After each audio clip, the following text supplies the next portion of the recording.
Hi, water signs. My name is Michelle Kelly. Welcome to This Is Your Sign. This is your April 2022 love and relationship message for all of the water signs. So Cancer, Pisces, and Scorpio. If you've already subscribed to my channel, thank you so much. If you haven't subscribed yet, please like, share, and subscribe. Hit that notification bell. You'll be notified every time I do a video, which is every Saturday when you go into subscriptions. If there are 5 Saturdays in the month, I take the 4th Saturday off, which will be this month, by the way. So water signs, let's get into your love and relationship message for the month of April. The first card is Truth Be Told, and it's upside down. The next card is To Be Fair. And the next card is Why, and it's upside down. So what this reading is telling me is, truth be told, it's all about being dishonest with yourself. And maybe this relationship that you were in, or maybe might still be in, you ignored the red flags. You weren't seeing, you were denying things that you knew were true. This Truth Be Told card, this is an owl, and an owl is a visionary and can see things. And you guys are visionaries and you can see things. You can see through people's souls. And the more you come into alignment with this, and this has been my experience, I'm a Scorpio, I'm a water sign, is, you can see the good in everyone. And because of that, you can see people's potential, but sometimes it's really hard to see where people are and where they need to be. And maybe you saw things in this person and you wanted to ignore them because you could see their soul and you knew they're such a good person, but you were being dishonest with yourself. And that's okay. That's what you needed to do at the time. I think this was the first time in your life that you found somebody that you loved and they loved you back equally. It wasn't you loved them more or they loved you more. And that was such a great feeling. But there were so many other things that it doesn't matter about that feeling. That Patti Smythe song, sometimes love just isn't enough. And it's not enough. Love is not enough. There's other things, and actions speak louder than words. And it says to be fair. And to be fair is all about balance. And to be fair, this person threw you off a balance and you weren't able to remain true to yourself when you were with this person. And why? Why?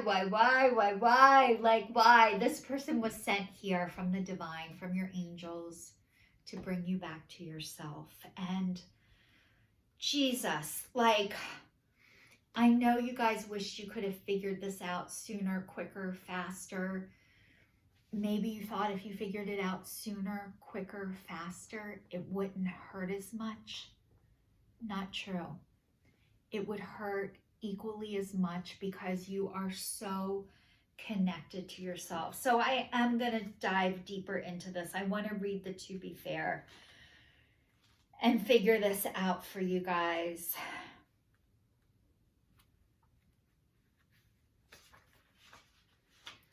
Can you find the way to achieve fairness right now? This is a time for listening as well as speaking, for understanding as well as to be understood.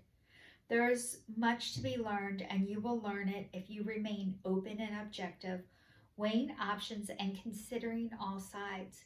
Your heart wants to connect to others, so allow for a balanced exchange of ideas and actions. The best kind of relationship is which there's one where there's mutual benefit and each party feels heard, valued, and respected. Be fair to all. So you guys, in this past relationship, I know the need to be needed is such a good feeling, but I think you overgave and this person received and wasn't able to give you back what you needed. And at first it's such a great feeling, but over time it depletes you and it makes you sick.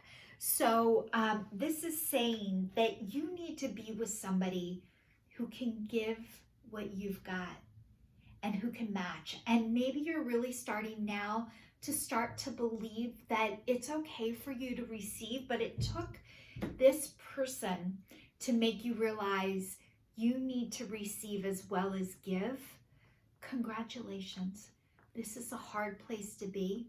Some people will never get here. They will feel it, but they will stay anyway and not be able to do anything about it. So this person was really here to help you heal and get back to yourself. They don't know it, by the way.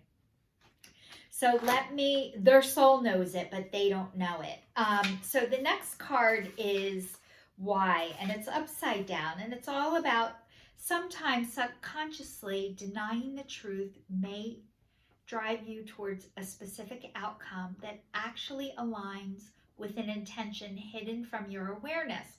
For example, you may want to be prominent in your profession, but your desire is not really all about sharing your talents, but making yourself feel better. Because fame would cause people to admire and approve of you. Or you may want to reunite with a partner who rejected you because you believe that your love continues to be strong. But deep down, what you really desire is to have the last word with that person. Now is the time for deep soul searching of the why that drives your choices. What you uncover will set you free and bring you back even closer to the happiness you seek. So you guys, part of this is your ego. And what your ego is your ego is protection. This is what you use to keep yourself safe. And a lot of times what happens is, I'm going to give you guys an example. So when I was married to my ex-husband and I was leaving him, I kept trying to tell him why I was leaving him. I'm leaving you because of this, and this. And he didn't care. And not he didn't care. He couldn't show that he cared, but he couldn't hear what I was saying. And I kept trying to tell him, maybe if I explain it 12 different ways and sideways, he'll get it.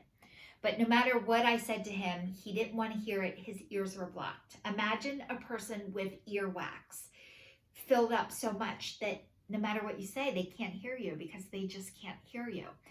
And until they go and get the earwax removed, and you could tell them you have earwax, and they're like, what? But they don't really care. They don't want to know. It's not they don't care. They're not ready. So then I was in another relationship, and he kept asking me to tell him why. And really what it was the first time he couldn't manipulate my decision. Like, he wanted me to keep explaining it because he was used to twisting things around to make me doubt and second guess myself. So the first person I tried to over-explain. The second person I realized from the first person, and it wasn't the first person, it was a lot of relationships, but this last person is when I was able to see it, was no matter what I said, he wasn't going to hear it because he was trying to change my decision. So I realized it wasn't worth it for me to explain it. He didn't want the answer. He just wanted to change the answer. So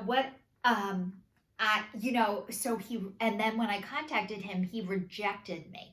And I wasn't contacting him to get back together with him. I was just looking for closure, and he would not give it to me, which is power and control. So what I needed to do for myself is I gave myself closure. I wrote a letter and said goodbye, and I gave myself closure, but it still doesn't feel like closure. It feels like I didn't get the last of what I needed, and this person wouldn't give it to me. So what I had to do is let that go. But part of it is the ego. The ego wants to be like, I have the last word. I'm the one who let this go, and not he rejected me. And it doesn't matter. In the end, it really doesn't matter who rejected who. It wasn't right. If something's not good for you, it's not good for the other person. And if somebody's okay when you are not, that is sickness. If somebody's not able to see that you're not getting your needs met, they are sick. And with you staying with somebody who is sick, you stay sick. You don't get them well, you get sick, just so you know. So I'm going to read some more cards.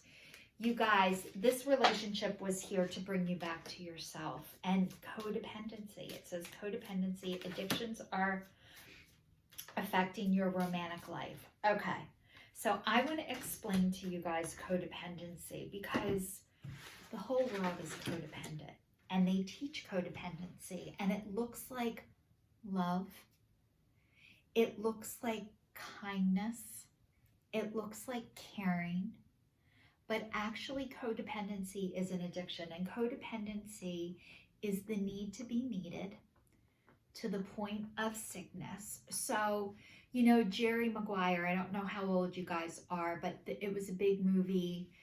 I'm going to say 20 years ago. I'm not sure. It could be more, could be less. Where he came back in the door and he's like, you complete me. Like you are what I need in order to be okay.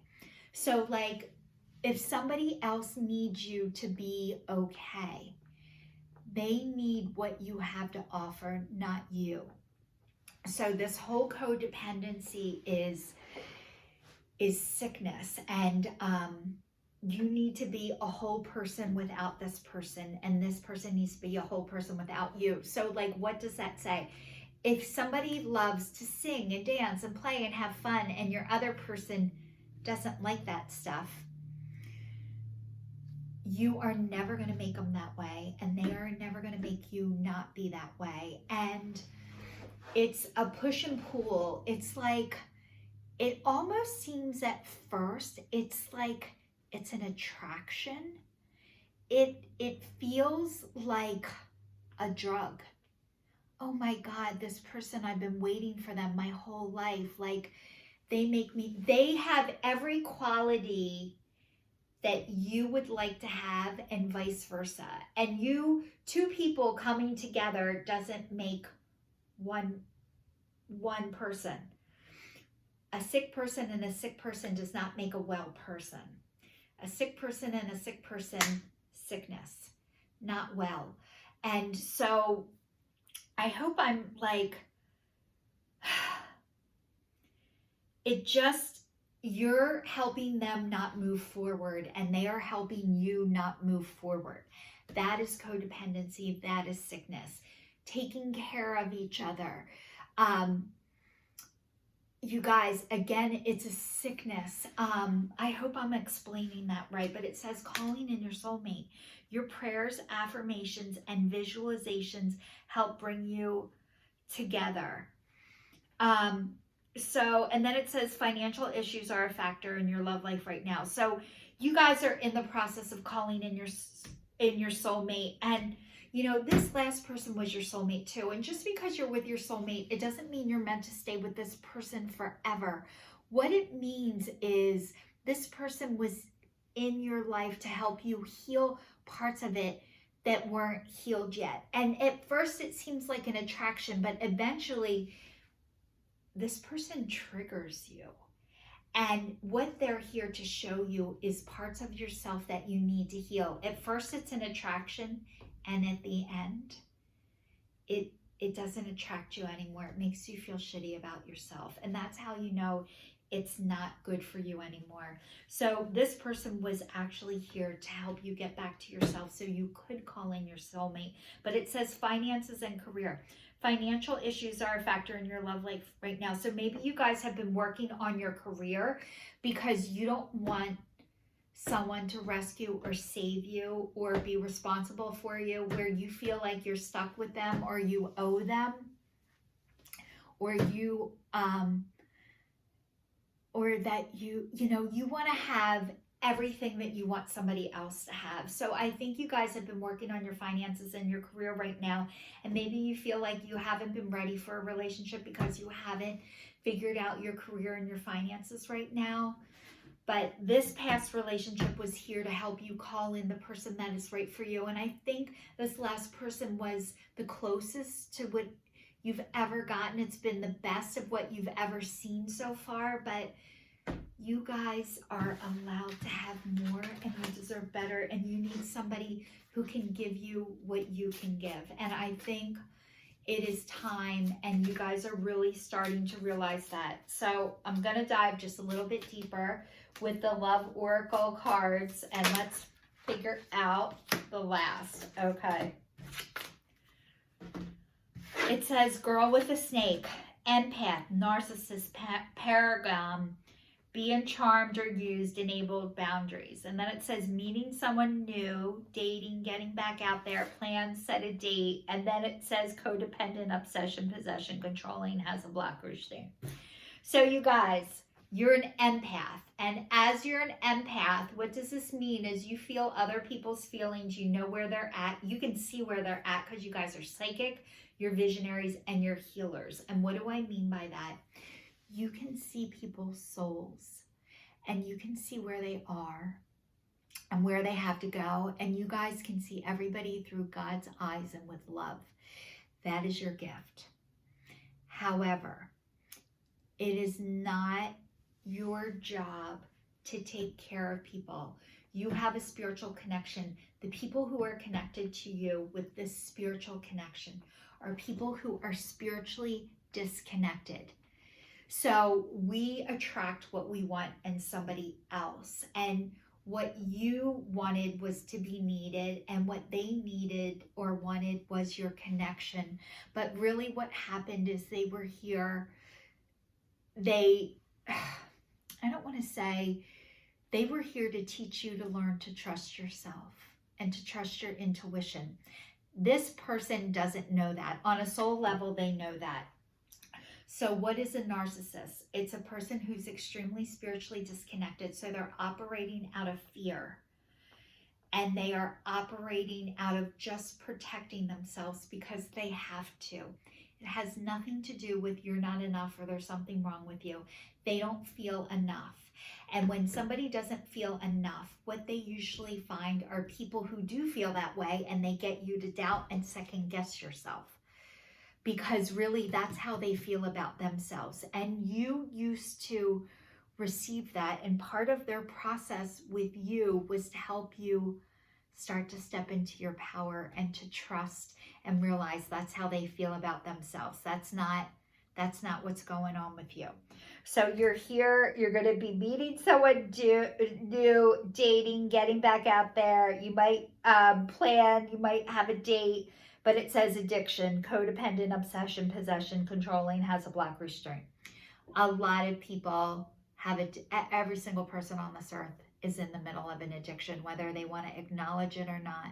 If you guys are in recovery, and chances are you are, because most of the people who are attracted to me are in recovery, are in a 12-step program. So congratulations, and you guys are warriors and so brave, and thank you so much for doing your work. You are changing the world, and I want you to know that the divine is so proud of you for doing this work. This is not easy. The people who are, they're going to be drawn to you because they want what you have. This person that you date or meet, or as you're able to throw yourself out there, you're going to realize most people are really sick, and they want what you have, but they're not ready to do what you do.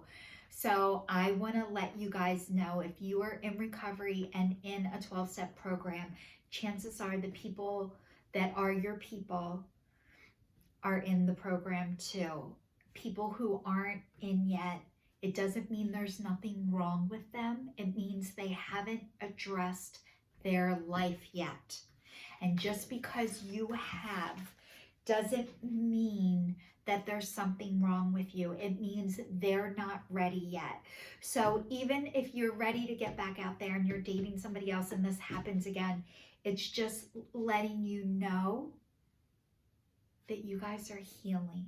And maybe this new person that comes into your life, because you're here to maybe plant the seed for them, None of your business. It is not your job to water their seeds and go check on them. That's their job. So this is your sign signing off for all the water signs. Thanks so much for watching. I will see you guys next week. This is your sign signing off.